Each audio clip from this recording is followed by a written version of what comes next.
जय माता जी, हूँ जयदीप ने एक नया वीडियो में તમારું સ્વાગત છે। તો ચલો આજનો બ્લોગ સ્ટાર્ટ કરીએ। તો વિડીયો બના રહ્યો મિત્રો, अगर તમે આપણે જોયું કે જે અમારા ગામમાં હતા એ લઈ લીધા આપણે, તો એ પણ તમે જોયું છે ના જોઈ નાખજો। તો ફાઇનલી આજે જે અમારા ગામમાં હતા એને સાફ કરવાના છે, તો થ્રેશર મશીનથી સાફ કરીશું આપણે।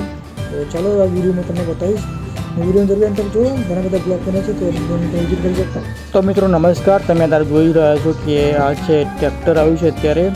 અને અગર તમે જોયું કે આપણે ઘઉંને જે પાક લીધો હતો તે ફાઇનલી આપણે લઈ લીધું। તો હવે ઘઉં સાફ કરવાનું મશીન છે, તમે જોઈ શકો છો। તો ચાલો તમને બતાવું કે આમાં કઈ રીતે ઘઉં સાફ થાય છે। તો તમે જોઈ શકો છો મશીનને થોડું રિપેરિંગ કામકાજ ચાલુ છે, ત્યારબાદ તમને બતાવીશ। તો વિડીયો બનાવો અને વિડીયો જરૂર અંત જોજો। અને આ તમે જોઈ શકો છો આમાં જાળી ચેન્જ કરવાની હોય છે, જાળી બદલે આપણે। तो धीरे धीरे तमने अगर जोवा मळी जशे। तो विडियो बना रहो, ચોક્કસ તમને अगर जोवा मळी जशे।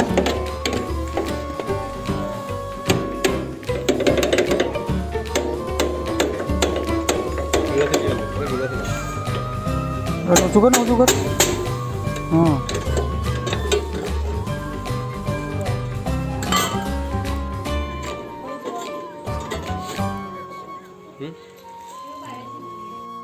तो मित्रों आज है अपना घऊँ जे अगर तमने मैं बताया कि આપણે થ્રેશર માં કાઢ્યા હતા।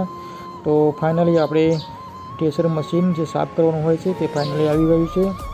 તો સામે તમે જોઈ રહ્યા છો, તો તમે જોઈ રહ્યા છો કે આ ઘઉં છે આપણા। તમે કચરો પણ અંદર જોઈ શકો છો। તો આને ટોટલી આપણે ક્લીન કરીશું અને સાથે સાથે એમાં માટી પણ હોય છે, તો એની એ પણ નીકળી જશે અને ખાવા માટે સરસ મજાનો યુઝ થશે।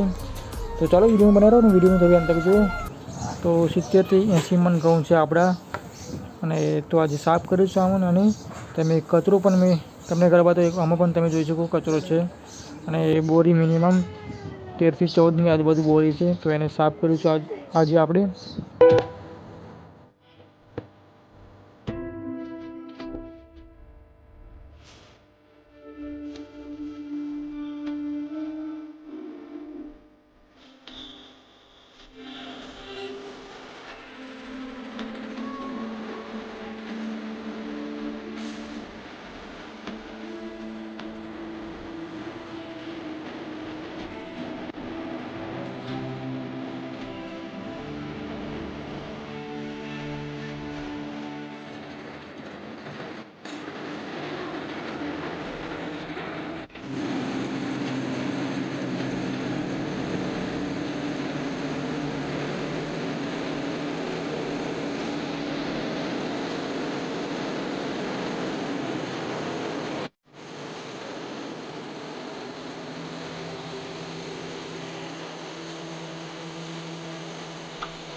तो मित्रों તમે જોઈ શકો છો કે એકદમ સરસ મજાના ક્લીનિંગ થઈ રહ્યા છે ઘઉં। અને પીપમાં ભરવામાં આવે છે સાફ કરીને।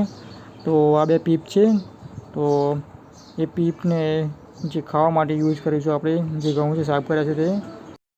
તો મિત્રો તમે જોઈ શકો છો કેટલો બધો કચરો છે। તો ખેતરમાંથી આપણે જે ડાયરેક્ટ કર્યા હતા તો એ ઘઉં છે। તો અને ક્લીનિંગ આપણે તર કરી રહ્યા છે, તમને આગળ મેં બતાવ્યું તો કચરો કેટલો છે। અને આગળ તમે પણ જોયું હશે કે સરસ મજાના ક્લીનિંગ થઈ રહ્યા છે ઘઉં।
મિત્રો ફાઇનલી આપણે જે ઘઉંનું કામકાજ પૂરું કર્યું છે અને ફાઇનલી આપણે સાફ કરી દીધા છે.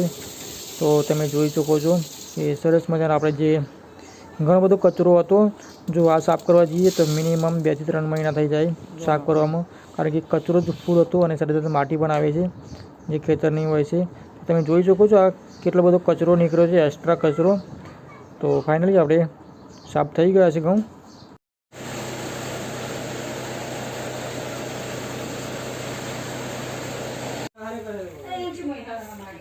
તો મિત્રો તમે જોઈ શકો છો સરસ મજાના જે અંદર જરીકે પણ કચરો નથી દેખાતો. તમે જોઈ શકો છો એકદમ સાફ થઈ ગયા છે. તો 1 પીપલું અને 2 પીપલું આમાં પણ તમે જોઈ શકો છો. ફાઇનલી સાફ કરી દીધા છે આપણે.